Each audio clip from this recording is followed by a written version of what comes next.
I had to drive a bit up to Ottawa from Toronto, and it was in a box. And the whole time I'm driving up there, I'm just worrying that something was going to happen.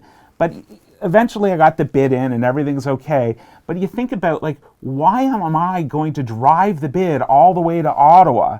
Well, it's a multi-million dollar opportunity. I'm the one's responsible.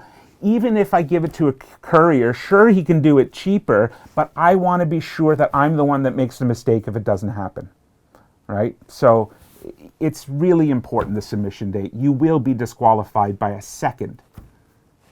Fantastic. What do you want? No, I can talk about it. Okay, go It's ahead. scoring and shortlisting Yeah. in general, yeah.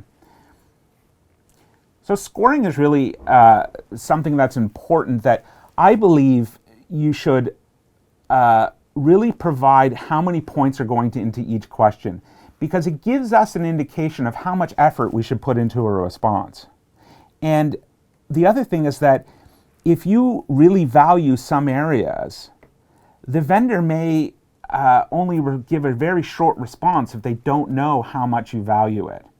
So it really gives us a sense of direction in terms of what you value, and makes for a better overall quality response, which means you're going to end up picking the right vendor.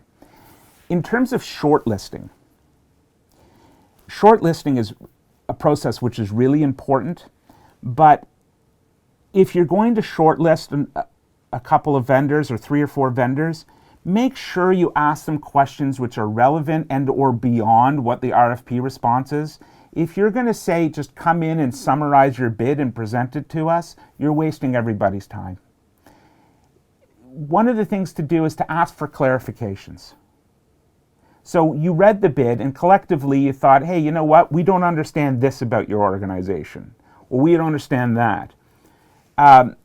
Some organizations say, solve this problem and show us how and give us the results. So they'll give you an exercise ahead of time, right? Which is also good. Or demonstrate this functionality to us.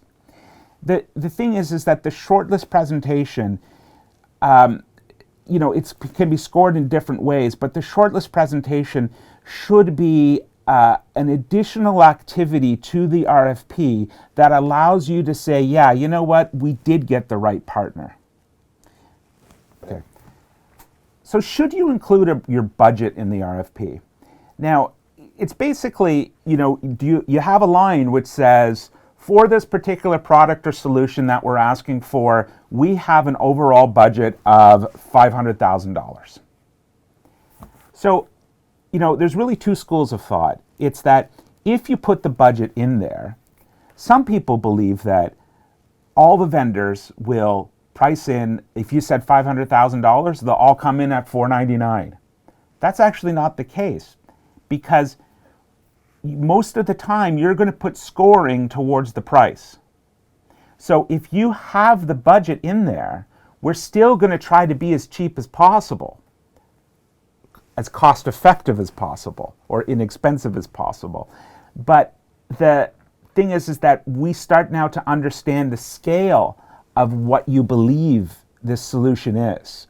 Because when people ask for services, they could be thinking it's $50,000 where we're thinking it's $500,000. So if you put the budget in there, it allows us to really understand, what you think this is. And remember, you need to do the homework. You need to do some research to really understand what you're buying. So you will have a budget in mind. If you can't put a budget together, you should really be thinking why you're RFPing. Now, you have to put a budget together, but there's the case of, let's not put it in the RFP. So oftentimes, I would say 90% of the time, the pricing is not in the RFP, probably more. And the problem with that is that vendors spend a lot of time thinking about, okay, I could size this up in 10 different ways. What's the price range? And if 2 or 3 vendors get that wrong, you're going to end up with the wrong solution. And it's really important, if you're not giving a budget, it's be really clear in terms of what you think the size of, or the overall grandeur of this project is. Perfect. That looked like. Go ahead. So separate envelope pricing is common practice these days. And what it is that when you submit your RFP response and you put it in the box and you run to the procurement office and so forth, that all of the pricing is put into a separate envelope. And you will be disqualified if you make any reference to pricing in the actual RFP response. So the reason behind that is organizations, when they have people marking the RFP or grading it, evaluating it, they don't want the pricing to influence the bid. So they separate the pricing envelope from the rest of the RFP. Sometimes vendors, we get into this situation where we know that if we get into this organization with this RFP, that we can probably do a lot of follow-on work without having to go to tender again. And the price, remember, the price of responding to an RFP from a vendor side is pretty high. So we get into situations where we buy the bid or we lowball it, meaning we know we're going to be way underpriced and we're going to cut the profit on this particular RFP response because of the amount of follow-on work. So it's really difficult when you're competing and somebody decides to buy the bid. You really want to figure out what is the culture of the organization you're working with, and are they going to be around for a long time? And do they have similar values? Because at the end of the day, you may seem like you're buying a product or a service, but if this is a long-term relationship, and most of the time it is, you want to be sure that you're getting into a relationship with somebody that you can trust from a business level perspective. So if you don't ask the right questions, you're not going to really get to know the vendor. So some of the tough questions that you can ask to really figure out what an organization is like, and one of my favorites is asking for bad references. Ask for about projects that have failed. And ask them, hey, you know what? If the project failed, what did you do to recover? Or how did you treat the client when it failed? What happened? So it's difficult to ask those questions, and there's a few tricky ways to get there, but it's really about discovering the skeletons in the closet. And you have to formulate it in a way that you don't allow, you kind of tell them, hey, you know what, we know you have skeletons in the closet, let us know what yours are, and if you're truthful about it, everyone will be happy, right? Let's not beat around the bush. So asking the tough questions is really important. Lots of times, there's this whole bait and switch mentality about the resources on a particular project. So often they'll ask about for resumes of the people who will be working on the project. Now, as a vendor, I can tell you, we don't bait and switch, but we can't 100% guarantee that the resume we put in the bid is the person that you're going to get. So it's somewhat of greater or equal value. But overall, what you're trying to do is ask questions so you can see the organization's nature and what they really care about, and how are they responding in terms of being consistent throughout. So one thing is that often you'll get these Mickey Mouse type RFPs or Mickey Mouse questions that are very high level. It's like, how many customers do you have? What color are your desks? And please tell us about 3 happy experiences in your life. It doesn't give anybody any value to do, nice, comfortable questions. It's really important that you ask the tough questions, that you go into the details about how many people do you have on staff? How many people do you have on staff in Canada? How many projects have you done successfully in Ontario? How many projects have you done successfully in Ontario of this nature for organizations of this size? And ask the tough questions. Say, ask the questions of particularly, how are you going to solve this problem?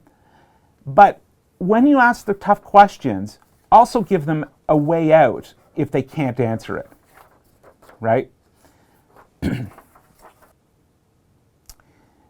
Another thing to not be scared of is as asking the organization for their financials, because you want to know, is this company going to be around in the future, right? If the company is all about private investment and they're running out of money and they're heavily in debt, you don't want to do business with them.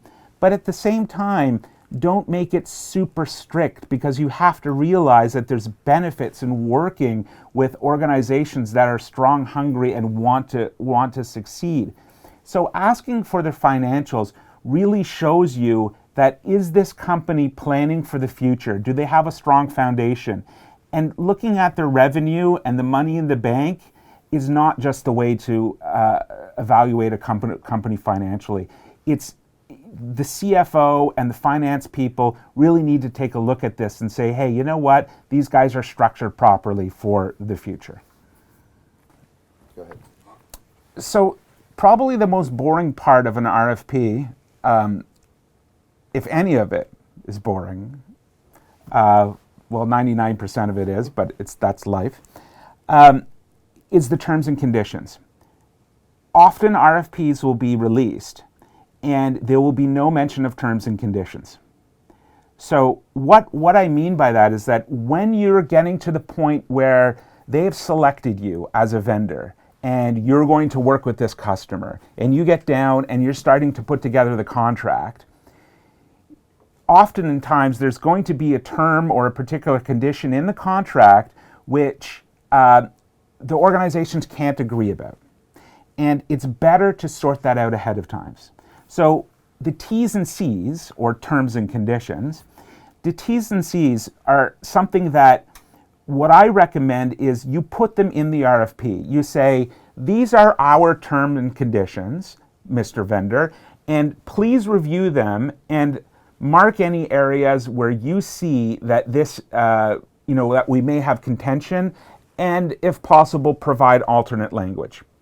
Because this process allows you to really understand that, is there going to be an issue with the terms and conditions? Is this important? Absolutely. So overall, what I'd say is that, RFPs and tenders are not there just to create bureaucracy. We don't have RFPs and tenders to make vendors jump through hoops and see, have a bake-off between the vendors, who makes the best pie. And, although from the vendor's perspective, it sometimes feels like you're making us jump through flaming hoops on fire and then making fun of us as we've burnt a hole in our pants, it really isn't about that. You have to look at it from the perspective that the reason why you're going to tender is to find the best partner. Because you're going to be working with this company or buying their products for many years to come. And you need to be sure that you're going to be working with somebody that when things go wrong, not if, there's always problems in every project. It's how are you guys going to work together to solve the problems? And how is this vendor going to truly benefit your organization to ensure